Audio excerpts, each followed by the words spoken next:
Je vais dire à la vie de quelqu'un, persévère. Je vais te dire aujourd'hui, ne lâche pas. Tu as abandonné vite, tu as cru que c'était déjà trop tard. Savez-vous que lorsque Lazare était malade, les frères de Lazare ont envoyé une ambassade vers Jésus. C'est comme une prière qu'on adresse au Seigneur. Notre frère est malade, guéris-le Seigneur, guéris-le. Mais la réponse n'arrive pas et ils constatent la mort. Lorsqu'ils ont constaté la mort, ils ont arrêté de prier. Ils ont juste pris le mort et ils l'ont enterré. Mais ils ont oublié que leur Dieu était la résurrection et la vie. Savez-vous qu'il y a des moments où nous avons arrêté de prier parce qu'on a cru qu'on a échoué. On a cru que c'est fini. On n'a pas donné à Dieu l'opportunité et l'occasion de nous manifester sa puissance. Parce que nous avons une petite connaissance de Dieu. Dans une guerre, il y a des moments où vous pouvez perdre la bataille. Mais le combat peut encore être long. Continuez à prier.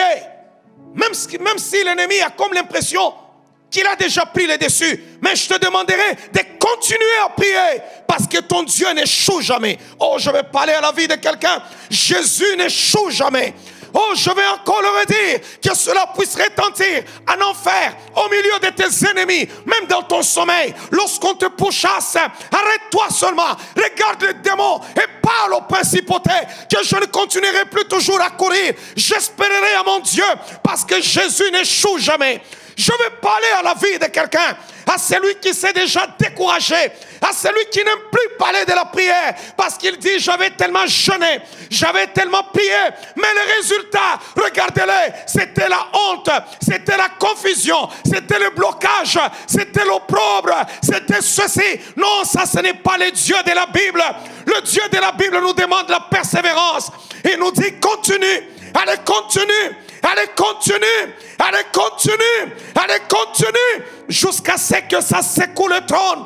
Et Dieu s'élève maintenant. Et il dit, qui me dérange comme ça? Qui me dérange? Waouh! Je veux parler à la vie de quelqu'un. Tu as arrêté de prier. Tu as dit, non, ma maladie demeure. Cette maladie d'origine démoniaque qui t'accable disparaîtra par la persévérance à la prière.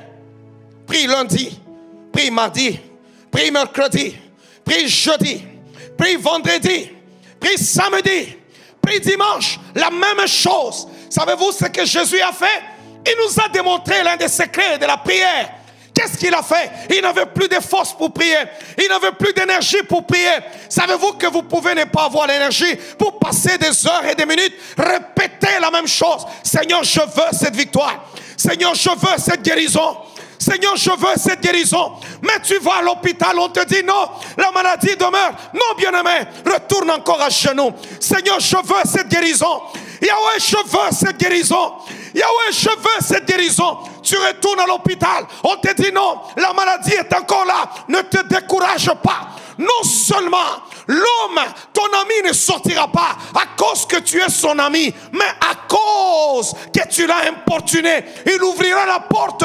Il ne te donnera pas seulement la guérison. Non seulement la guérison, il te donnera la bonne santé. Non seulement la bonne santé, il te donnera tout ce que tu as perdu pendant des années. Non seulement il te donnera cela, il te donnera aussi la percée. Il est le Dieu qui donne avec une libéralité royale.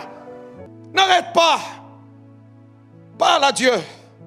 Si tu ne changes pas ma vie, je n'arrêterai pas. Change ma vie, Seigneur. Change ma vie, Seigneur. Il y a une femme qui criait derrière le Seigneur jusqu'au point où les apôtres ont dit, Seigneur, renvoie-la parce qu'elle dérange à nos oreilles. Elle crie derrière nous. Bien-aimée, elle n'a pas arrêté de crier jusqu'à ce que le Christ s'arrêta. Elle lui accorda la solution, son miracle. Y a-t-il des personnes qui écoutent ma prédication, mon enseignement de ce jeudi des miracles et qui pourront dire, Seigneur, je ne me tairai pas. Je ne me tairai pas. Malade ou pas malade, je prierai. Fatigué ou pas fatigué, je prierai. Même lorsque l'ennemi pourra me cerner, je prierai. Parce que c'est la seule arme qui te reste.